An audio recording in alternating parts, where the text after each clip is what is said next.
I think people get tattooed because, there's not a lot of real stuff left in the world, and it's all like a 24-hour news cycle. Nothing lasts. With tattooing, it's blood, it's pain, it's permanence. When you get that needle in your skin for the first time, you have to be there. You can't just call it in. You have to sit there and take the pain, and then sit there and heal it, and then you got to live with the consequences of your action. Hey guys, welcome to the newest episode of, I guess we'll call it season 2. It's been a while since I made a video, so I thought I'd make one today. I got a little bit of free time. So I've been flat out starting a lot of back pieces and sleeves lately, and that's, like I said at the end of season 1, that's eaten into a lot of my time to be able to make videos and edit videos. In order for me to prepare for a back piece or a sleeve, mostly back pieces, I need a whole week of preparatory drawing and researching and getting things together and repeating the drawings over and over again. And so it just makes it hard for me to be able to sit down and shoot a video, and the headspace isn't there. So even though I've pretty much got a start of a sleeve or a back every week for the next 6 months, I'm going to make an effort now that I'm in the groove to try and shoot a video every couple of weeks and try and fit that into my schedule. We'll see how we go, so I can't make any promises. The dojo down at the farm is up and running, so I'm doing a little bit of work down there. So if you're getting tattooed by me, or you're about to start getting tattooed by me, you can contact the shop, or we'll contact you and see if you want to come down there and check out the new spot. Otherwise, I'm still in the city 3 days a week, doing my normal thing here at the shop. Yeah, I mean, it's been a crazy year so far. So we're only 2 months into 2023, and the shop's been flat out, and lots of drama around here, as always, in a tattoo shop, and kids are back to school, and the world's a little bit crazy. So it's gone very quickly. I can't remember when the last video I did was. I think it was before Christmas, but I haven't really stopped moving. I mean, I work here 3 days a week. I'm on the farm 4 days a week doing farm stuff, moving cows and building fences and all that kind of stuff, and then all these starts and back pieces and drawings I've had to do. So it's been very hectic for me, which is good. It keeps me busy. Which keeps me out of trouble, right? And we got some new staff in the shop now. Got things kind of back up and running just to where they were before the shit show that was last year. And yeah, I think the rest of the year I'm hoping runs smoothly. I did a tattoo in the new dojo the other day, outlined a sleeve, and it was really nice working in peace and quiet in the new space. It's got a real good vibe to it. It's views of the rolling pastures and the dam, and it took me back to when I worked by myself, my little private studio here in Sydney. It was just me and the client, a little bit of music. It was really nice. I really enjoyed it. So I'm looking forward to doing more work down there, and getting that becoming a regular part of my my routine. As far as topic for today, I'm not sure what we're going to talk about. I think we'll just talk about random stuff. I had a few things that I wanted to, some over the last couple of months since my last show, some things that I wanted to talk about. Just one of the things that I get asked a lot is, if I get a Japanese sleeve, do I need to get a whole bodysuit of Japanese, or can I get like a Tahitian sleeve and a Japanese sleeve and some old school stuff? And I mean, you can do whatever you want, right? That's personal preference. People get stuff all the time that makes no sense. For me, for my personal aesthetic, I think it's nicer to have a cohesive Japanese suit, even if you're not getting a full suit. But you get, I think mixing a Japanese sleeve and another style kind of sleeve, I don't think it lends itself to being aesthetically pleasing if you're going for that Japanese aesthetic, that cohesiveness and that symmetry, right? Just like it does if you're into the Polynesian or Tahitian or Maori stuff, mixing that with Japanese, such different conflicting styles that I don't think it looks beautiful to have it all mixed. And look, I had a hodgepodge of stuff myself, and I lasered it all off, and I went fully Japanese on my stuff, and I've got the cohesive look now, which I'm happy with. But I tell people, and again, it sounds like I'm trying to just sell Japanese tattoos, which I am, of course. But it just, I think, from an objective aesthetic point of view, I think it looks nicer to have just Japanese stuff with Japanese stuff. Just the way it's drawn, the way it's shaded and colored, it looks nice when it's all in that same style. I think if you start mixing, stick-on old school tattoos or tribal tattoos and then have a beautiful Japanese sleeve, I think it takes away from it. And especially when you go to the beach or in the summertime when you see people with their shirts off and their shorts or girls in skirts, and you see this, NASCAR jacket hodgepodge kind of look on people, I don't think it's beautiful. I mean, if the point of tattoos, from my point of view, is to create like a personal confidence and a personal power, a personal aesthetic, and exhibit beauty and strength, right? Or whatever you're going for, depending on the nature of your compositions. You're trying to project something positive. You're trying to project, beauty, right? And so if you're mixing a bunch of stuff up and you're just kind of slapping shit everywhere without really thinking it through, I think it really takes away from the point of the tattoo.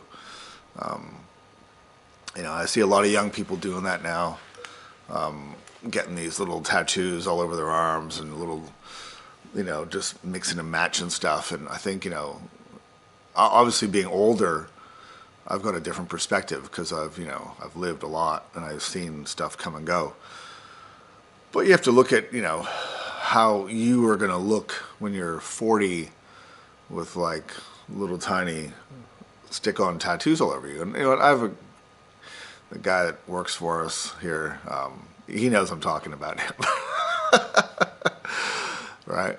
And I try to counsel people to not do that silly stuff, especially as if you plan on getting more tattoos. And this is what I tell my clients as well: don't get little stuff in the prime real estate. Like the arms are prime real estate for the visible tattoos. So you shouldn't get little stuff here because you're gonna if you grow into tattoos and you start loving tattoos and you get the tattoo bug, as they say, you're gonna want to get a sleeve eventually, right? Or a 3/4 sleeve or a half sleeve, and you're gonna have all this stuff in the middle of prime real estate, which you're either gonna have to work around, which creates not a very good look, or you're gonna have to laser it off, which isn't ideal, right? So I think it's good to think things through, and I guess it's hard, because young people with limited access to tattoo information, there's a lot of good people doing tattoos now. I mean, good tattoos in terms of the tattoos themselves look good. Whether the tattoos that should be done or should be done in that spot or should be done on that person, I mean, that's a little more subjective. But, I mean, the quality of tattooing now is very high all around the board, from young, new tattooers to older tattooers. It's just, there's a lot of very nice, aesthetically beautiful tattoos being done. Even little fine line stuff. I mean, there's a lot of good stuff being done. But I think there's not a lot of thought being put into some of it. And as because obviously tattoos are forever, right? And as a man or as a woman, who's going to grow old, and you want to grow old gracefully, and you want to grow old looking good, I think more thought needs to be put into placement and, choice of motif and stuff like that, where you're going to get it, how that's going to look when you're older, like just planning ahead a little bit, right? I mean, I've never been a particularly massively forward-thinking person in some regards, but with tattoos, I always was, in the sense that I never got my neck or my face tattooed. I didn't get my hands tattooed. So I wanted to have that flexibility to make those decisions later or not make them at all, or to be able to cover up my tattoos and swim in the mainstream waters, whatever I wanted to do, I think it's, from a purely tattooing point of view, for going for being a purist, which I would consider myself, I think I get a lot of guys that come to me for their large first tattoo, or their first tattoo in general. Like, they do a back piece as their first tattoo. I get a lot of those guys. I get a lot of sleeves, full sleeve, chest plate, first tattoo. And I really think that's the way to go, and I wish I would have done that. I wish I would have come across people when I was younger that were good tattooers who were dedicated and passionate, and I would have followed that path. And, I think it's also finding a tattooer to believe in, the way you find an author that you believe in, or an artist that you believe in, or a musician that you believe in, or a poet, or a painter. You find someone's aesthetic, you know their backstory, you resonate with their ideology, and then you follow them, right? And so I think tattooing is the same, or can be the same. You find people that, whose work you're attracted to, then you learn more about them, and they're fucking interesting people, and their art is cool, and their point of view on the world is cool, and then you want to wear their tattoos, right? I think that's not so much like a guru, but a little bit like maybe an artistic guru, right? Like you want a little piece of that, what they're doing, right? Like the way you'd love an artist and you want to hang their painting on the wall of your house to have a little, connection to that. And I think tattooing is the same. You know what I mean? Like, I think having that connection and doing your research on the artist you want to get tattooed by is important, and then you have a little more trust, a little more faith in them, and yeah. I see tattooing as a very, spiritual, special kind of thing, not just for the artist doing it, because, for us, for the people that do it seriously, it's our life. We do everything. My whole life revolves around, my tattooing, right? And I care about it a lot, which is why I get passionate. And if you've been in my shop and you've seen me yelling, you'll understand what I'm talking about, because I give a shit, right? And I give a shit about other tattooers and how they treat clients and the tattoos they do. And some of my staff don't understand that. If an artist is continually doing the wrong thing, and I have talk with them, and I talk with them, and I talk with them, and it doesn't work, or they don't give a shit about tattooing, and they just want the money, I fuck them off, right? And not everybody gets that, right? Because there's a lot more to tattooing than money.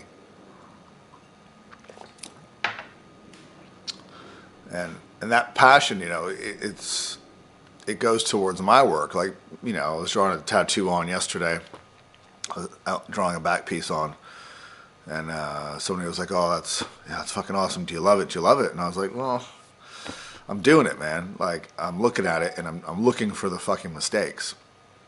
I'm looking for the errors. I'm looking for where it's wrong. I'm not sitting there stroking my ego saying how great the drawing is, because I don't think it's great. I'm trying to make it better, right? And I think that's an important attitude to have in your art if you're an artist or a tattooer or anything that you create, is not to tell yourself how fucking awesome you are. I think that's very detrimental and just strokes your ego. I think the most important thing is to be critical of your art, of yourself, of your process, and look for where you can do better. And I know it sounds wanky, and I'm not trying to, make you think I'm all fucking awesome and shit, but it's true. It's how I look at stuff, and I never used to be like that. I used to be very egotistical and very arrogant, and my work wasn't as good as it could have been because of that. I was getting in my own way. And I had some people that I really respect now sort of break that ego down for me and make me into a better person and a better artist.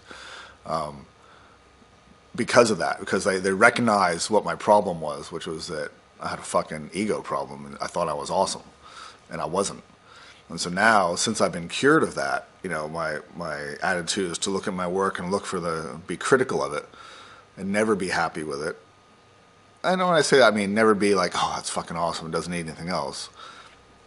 Just always be looking for how to improve stuff, and like even when I outline stuff. If I've outlined a sleeve, I'll look at it, and then I'll go and redraw it at home. I'll go redraw the same thing again with all the little, upgrades that I wish I would have done with the tattoo. I'm sure clients don't want to hear that, but, so I learn a lot as I go, and it's an important part of the process, right? And so that's why I care so much for tattooing about my own work. But when I see other people in my sphere who don't even remotely come close to that, it does my head in, because I feel like I want everyone here to have the same or similar ethos caring about tattooing. I mean, if you do what you love, the money will follow. We don't need to focus on money. You know, we just need to do great tattoos, and clients will see that and feel that and be drawn to us, right? That's the plan. If you're a young tattooer watching this, that's the secret, my friend. All right? Just do good drawings, good tattoos, pour your heart and soul into your work, right? And it'll come.